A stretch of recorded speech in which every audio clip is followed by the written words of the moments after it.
It is still the conversation on Lagos television. We did say before that break that our conversation on this side of the set is going to be on democracy and visionary leadership. And I was saying that in this part of the world, people are beginning to question the quality of democracy that we practice, going by what we have witnessed recently in Rivers, Lagos, and some other parts of the country. And people also question the kind and the quality of people that we elect and appoint as our leaders. And sometimes you see some of their conduct and you question yourself if indeed they are leaders or rulers. We have someone with us in the studio this morning. He's going to give us his own perspective on this topic of democracy and visionary leadership. Is Bosun Oshifowora, is a lawyer and public affairs analyst. It's a pleasure to have you. Good morning. Okay, from my narrative earlier, I said that sometimes when you see what we call democracy in Nigeria, people often question it that, is this what democracy should be about? So let me start by asking you that, ideally, what should democracy be? Okay. Well, if you want to talk about democracy, you have to go back to Athens and how democracy started from there. But what we have right now, well, that's Athenian democracy, where the thing actually came from, is utopian. It's even in the best of democracies, as we call it, in modern times, it's not similar to what they had back in the day, where what we have now is more of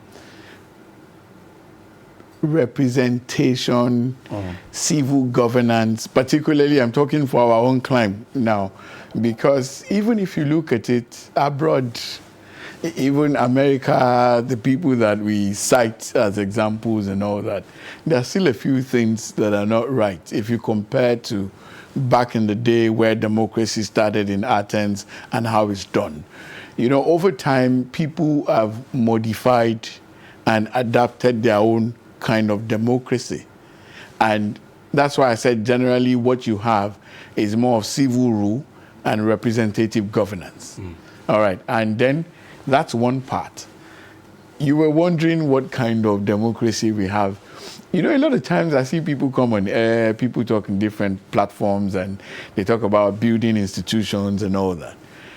In building institutions, there's always a rough road to it. So we're not doing anything wrong? Well, the wrongs will be put right along the line. Along the line as we go on. But you will find all kinds. You know, we have our backgrounds. We have our understandings. We have our proclivities and where we're coming from. And those things will always come to play every time, you know, people find themselves in that space. So that's why you find all kinds of characters. So it's in shaping and putting the institutions right. That's where things like that will be corrected and say, you don't go like this. If we're building democracy, this is how. So, because you've seen all kinds of things. You alluded to Rivers, somebody passing budget with 4 members of the assembly. I mean, it's you don't have to be anything to know that this is not correct. You know, and we've seen it replicated across board. But thank goodness the Supreme Court is there. So we still have some institutions that kind of like put things right and guide us. So in the end, we will get it. I always say everywhere I go that the biggest room in the world is a room for improvement. So we will improve. So don't mind what's going on. It's part of the building blocks. Okay. So some blocks we will remove, some we will add. So what are those key elements that we need to put in place to make our democracy not perfect, at least better than what we have now? And what would be the role of transparent election in strengthening our democracy? Transparent election is the core of any democracy. But how transparent are we here? Because one of the problems we have, and if you want us to lay it bare, please all do. Right, the basic problem here is as long as people see political offices as a means of survival, it's going to be very hard. I'm a lawyer. I have my practice.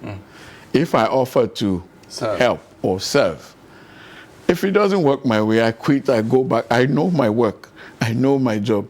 But when you have people who don't have second addresses come into politics, so it's survivor. This person is trying to leave. You're just trying to serve. They'll take you out. So at best, I'll go back to what I'm doing or what I know how to do best. I don't want to die young. I've got kids. I've got family.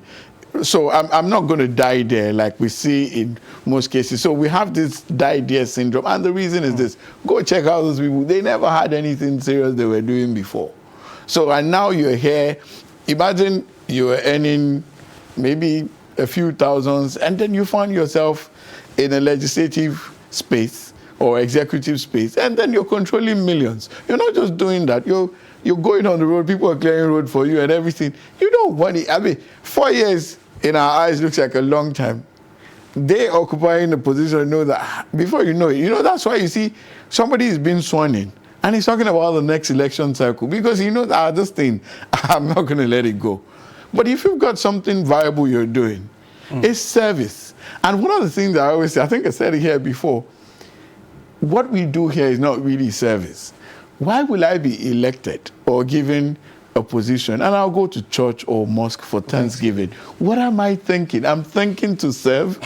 Really? So it just shows that it's not just you now. People will come from everywhere for the Thanksgiving. People will come from abroad because they know it's our turn now. And it's our son that is there. So as long as we are wired like that, my brother, is not going to go well. So when you talk about transparency, so basically people will do everything and anything to stay in power, to sustain themselves in power. Because we all know power is transcendent. And you know the way these things work. We've seen people that they say, he was a former honorable. He looks somebody who was honorable now looks very miserable. Just 2-3 years outside office. So nobody wants that. So that's why you have people wanting to kill and do anything just to sustain themselves in power. So, and all these things will have its effect on the quality of elections, on the quality of transparency of our election. I mean, we've seen over time, we come here every election year, and it's literally the same thing. It's still, since before I was born, I'm a 70s child, and they've talked about ballot snatching, since rigging, Operation Wet Year, and all that. We're talking 62, 63 elections, and this is another millennium. It's still the same thing. So it shows you that the people have not really changed. So if the people have not changed, you cannot expect the system or the process to change because it's still the same thing. Except maybe they take us out and bring new people. But the problem is that by the time they take us to a new place, we will create our own thing. And then possibly, just mess up that place. And by the time we come back again, those ones must have tidied up things. It's just who we are. So except we get to that level where we all sit down and determine how we want to go as a people. As long as it's still some people determining what you do, how you do it, we need to sit down as a people. That's the difference between this kind of democracy and the Antonian democracy. They all sat down. This is what we want. This is how we want to do it. And then this is how we will go about it. And that's why I said it's utopian compared to what we have now. Because right now, it's still some people dictating the pace. And the way it is, if you look at our political system, those who were there before, that are old now, they have left, and they're putting their own words there. So, and those ones are taking over from their parents and continuing in the same stride. So we're not going to have much difference in what we have. So that's it. Except we sit down as a people and say, this is how we want to run. Okay. then we will still continue the way we are. Okay, there was something significant you mentioned earlier, saying that professionally you're a lawyer, and even if you go into politics, if it's not working your way, you come back to your profession.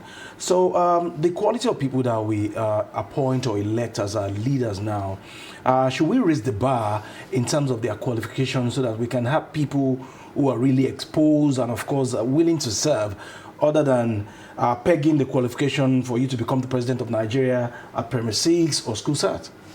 See, I don't believe in all those rhetorics. We've had a PhD as president. PhD holder as president. He didn't do much compared to someone who didn't have anything to show that he ever went to school.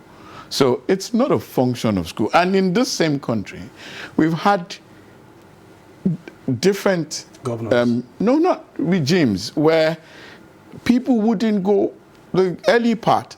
In fact, the most qualitative set we've ever had were those who came after independence. Not all of them were lettered. Not all of them had the degrees that we boast now. And they governed well. They did well. Now, so it's not a function. Education is good. I'm never going to play down education. Education is good. Education is the only way forward. But it's not a function of qualification. It's about your mind. It's about what you want to do for your people. Because we've seen illiterates who have done better. Okay, let's look at the business world. You see a woman selling akara by the bus stop. She's done that thing for 30 years. Sent children to school, they become graduates and all that. Same thing. Never went to school. Just started the trade, but along the line was able to put things together. The same children who came from this woman who've been to the best private universities, some even went abroad from the same akara money. They'll come back, they can't do that same business for 2 years. They can't sustain it. So it shows you that there's more to sustaining the business. So the same thing we can transpose to politics. We've had people who didn't have much education, but they had sincerity of purpose. They had a heart for the people. That's what we don't have now. So it's not a function of PhD. We've seen PhD thieves in this country. They're in court now, being prosecuted. Yeah. So if it's by PhD, come on, we know better. We shouldn't say much. But fine. There should be a level. So the people who are actually doing the stealing, they are not the most illiterate amongst them all. So it shows you that they are corporate thieves. Look at those who have been. I mean, it's in public space, so we can talk about it. Look at all those who have been facing prosecution from, the anti-graft agencies and all that. They are not primary school cert holders. They're well-educated people. So it shows you that the problem we have is not predicated on education. It is the heart. It is the sincerity of the heart. A lot of people come. You look at campaigns.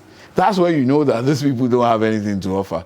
I remember sometime, I think 2000s, my father was still alive. Some guy I went to his side, and I think it was 2003. So some guy was trying to contest for councillorship in my area somewhere. My dad stayed in Surrey. So he had this poster, little pamphlet. So he gave it to us and said he would do scholarship, he would do this, he would build roads. Councillor? I'm telling you. So it just shows you that he didn't know his motive. Well, if he does not know, what about the people? Now, are we engaging our leaders enough to really know if they're intentional about coming to serve and the quality of service that they are bringing on board? With the last election, and I think going forward, I pray the trend continues. For a long time, people felt politics was about thuggery and chaos. So a lot of intellectuals kind of like stayed back. Even younger people, they never saw, they just feel our votes won't count, it won't be counted. So a lot of people stayed back. But I think with the last election and the quality of, persons who came out, but I mean, the last election was one that we had good people come out and, everybody had their own base and all the bases came out for their person. So a lot of questions that were not asked before were asked. And going forward, people will ask more.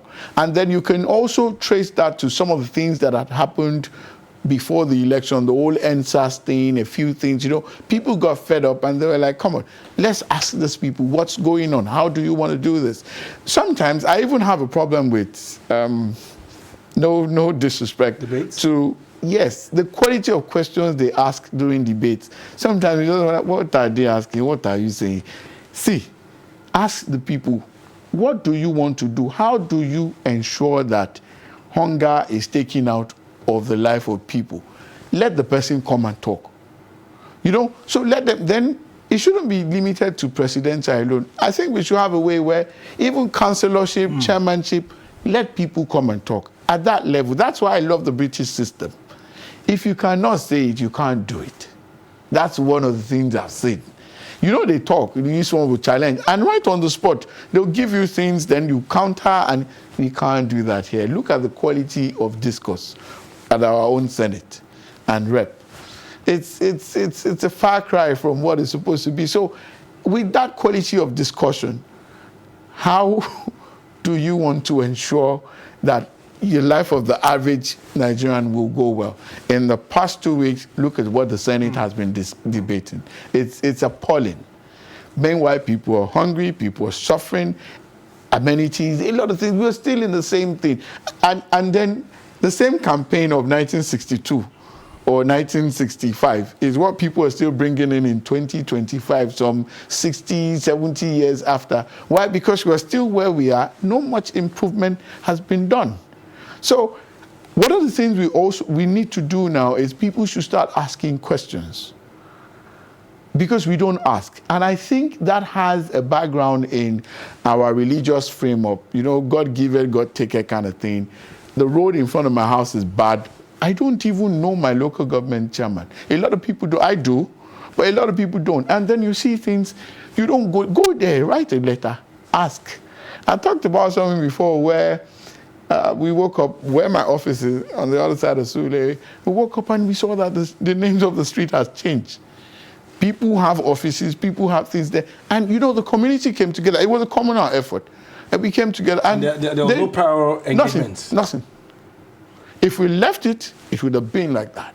So if you don't ask, these people are afraid of your numbers, but we don't know. The people don't know that there's strength in numbers. We've seen that displayed, recently. And numbers count.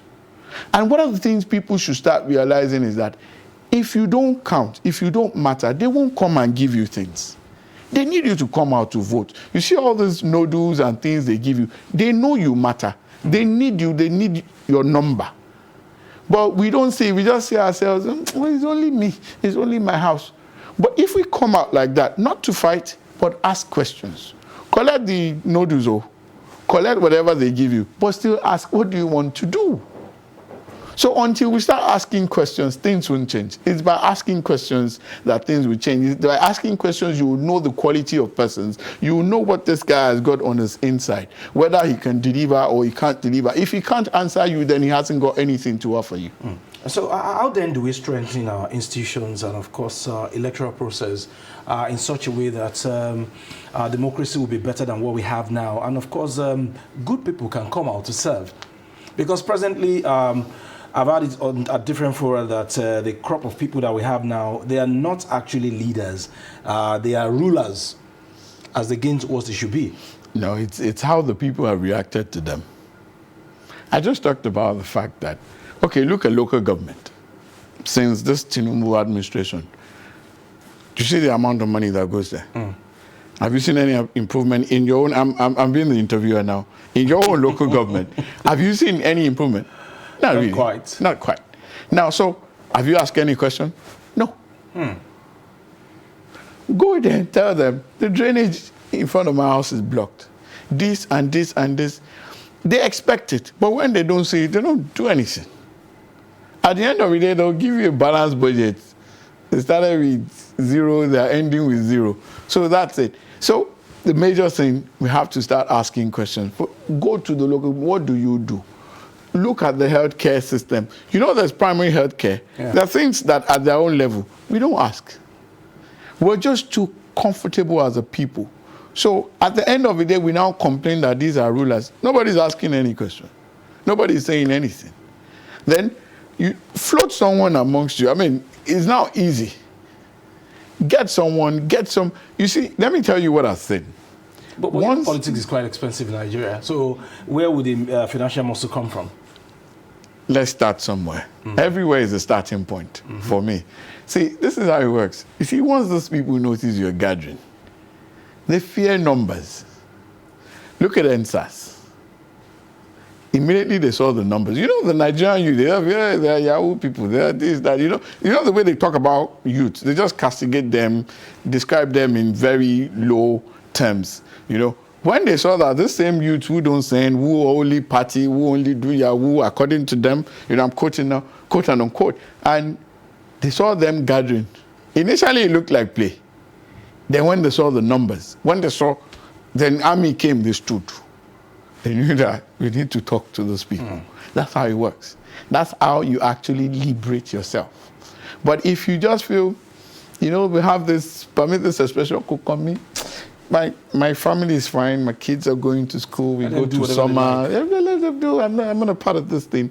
The day it will coin, then you now come and start shouting. Nobody will look your own direction. So the moment we start coming together and then start valuing the numbers, we will make a change. I promise you. It's just that you don't have to be violent. You don't have to be anything. Let me tell you one of the things that has happened over time. In my area where I stay in Surulere, they fancy themselves as elite. There's a part of Surulere. It's actually the elites who actually grew up there. And they have a pattern of voting. Very anti-establishment. And it's been like that until the last election, when they saw that the former rep, it's where the former speaker is. Okay. The thing changed because they saw his impact. The voting pattern changed. Yeah, prior to that time, forget it, whatever you do, they don't care. They have their pattern, they know what they want. So, but when they saw his impact, because he did a lot for Surulere, and it's in the news, it's out there, it's obvious. So that kind of like impacted the voting pattern, because that shows you that the people know what they want, and they value what they want. And when they see change, they will acknowledge it with their votes. That's it. You see all this thuggery thing, there is a limit to how it can go. How many thugs can come into, or even the thug self is just trying to survive. When he sees resistance, he will go. You don't have to kill, you don't have to do anything. So the crux of this thing is that we should start asking questions. We should start valuing the numbers that we have.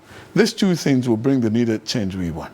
Okay, so we have said so much about leadership now. Let's come back to democracy. And lately we have seen that democracy has been threatened in some parts of the country.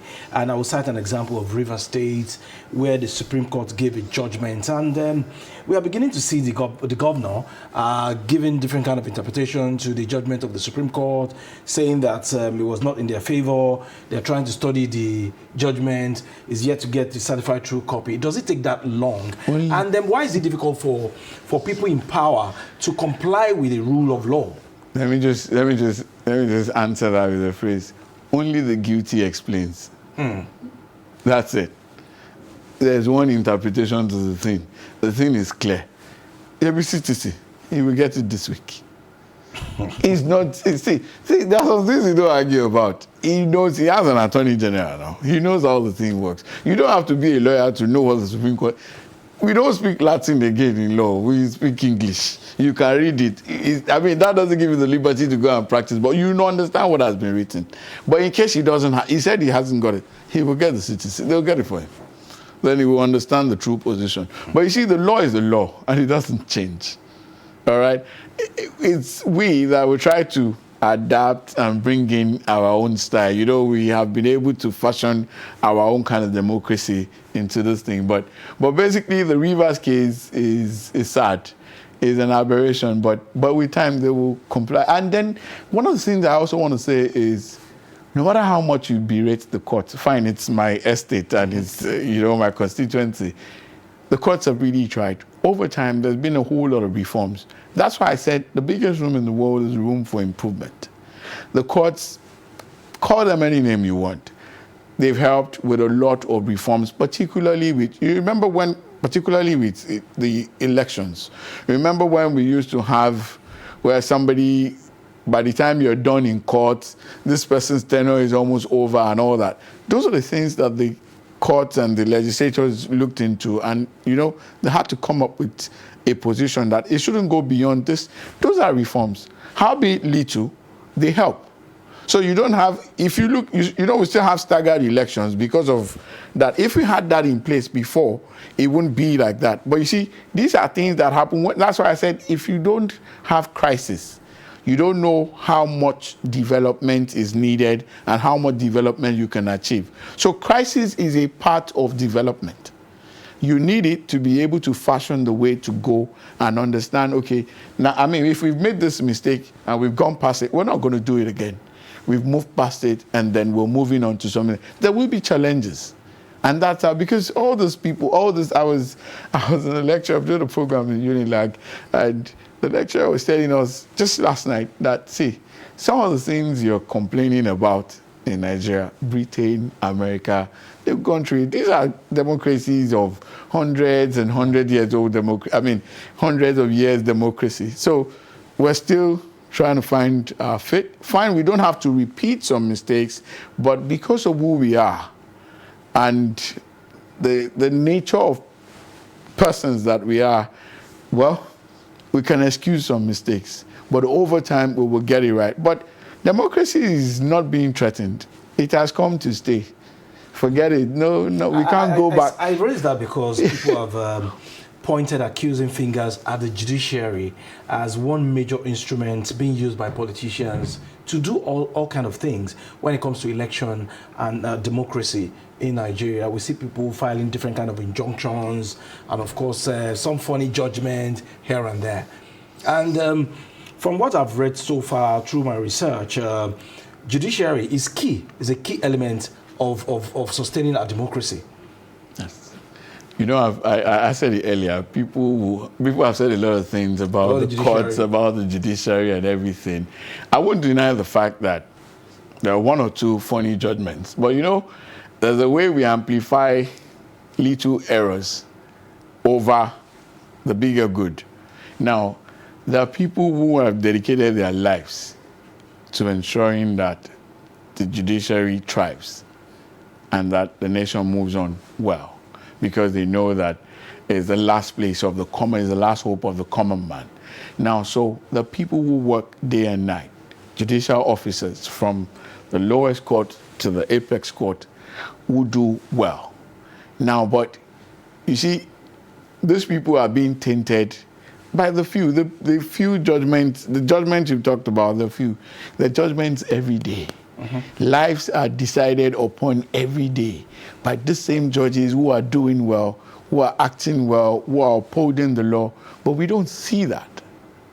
Fine, they're paid to do that, no problem, but we shouldn't amplify the errors over the good. The good is about 99%, but there's a way we focus on the part that is not good. Why? Because we don't expect such from that kind of space and realm. But fine, at the same time, I need to bring people to the understanding that lives are being decided upon every day by the same judiciary that people castigate. They work under horrible conditions. I trained in a law firm where the senior advocate then told us that anytime we travel, go to courts, go and look at how things run in all the climes. So I took it upon myself to do that. I mean, if I had taken it upon myself, so every time I travel, I look at it, I look back home and I pity. You have a judge who, I was in court yesterday, somewhere outside Lagos. Poor ventilation. It was only one fan that was working.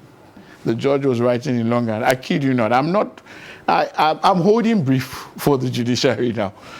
The judge had like 40 cases on the cost list, writing in longhand, no gadget to record, nothing. Not Lagos. Lagos is trying. Same for Rivers, But the fact is, the judge is about 60 years old, writing in longhand, 40 cases. Some good cases, some crazy, funny things like that. one fan rolling in the court. We're wearing big and at some point I had to like, my Lord, I'm dying. Like, can we take this out? So the judge rose and then, allowed us to robe, and then we just had the normal thing we had under. That's the kind of condition somebody is working under. And he's going to work under that condition for 35 years. We've had instances in some states where judges are fighting for their retirement benefit. So sometimes if you don't, I'm never an advocate of stealing. I'm a Christian, it's against my tenet.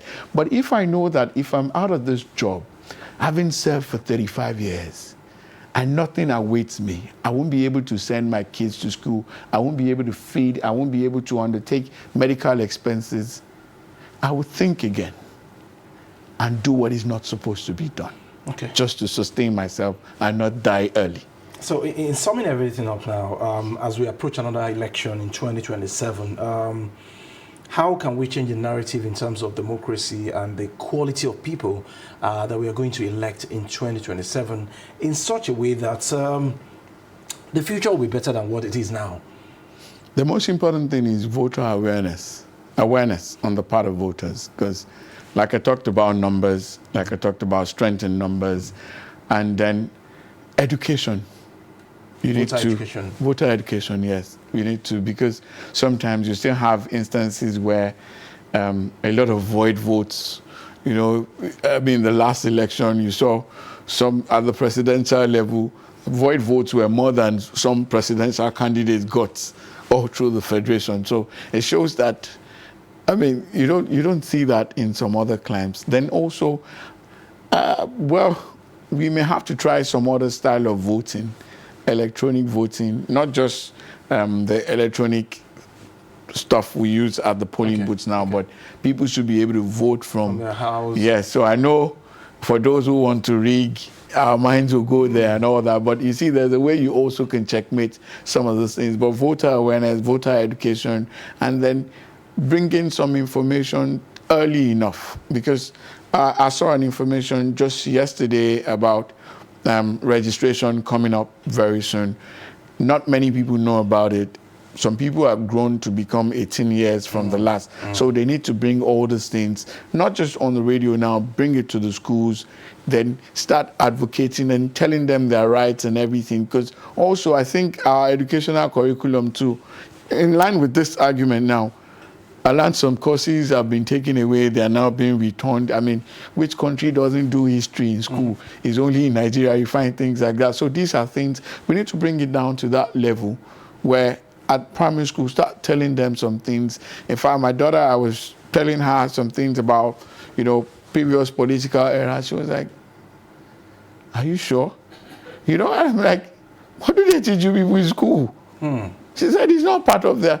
Then when I looked at that, she's in JS1, she's doing like 18 subjects. I'm like, in all of this thing, nothing definite to show that this is where I'm coming from, this is where I'm going. So they just load them with a lot of stuff. And I'm like, so we have to sit down and look at how we want to go forward as a people. And which starts from the quality of education, then the quality of information we also churn out there.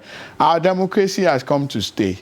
There will be storms. There are storms every day, but we will weather it and we will come out better. Anything for INEC as we look forward to 2027? INEC needs to improve. The last election, the major thing, INEC was like the major culprit, particularly with the presidential.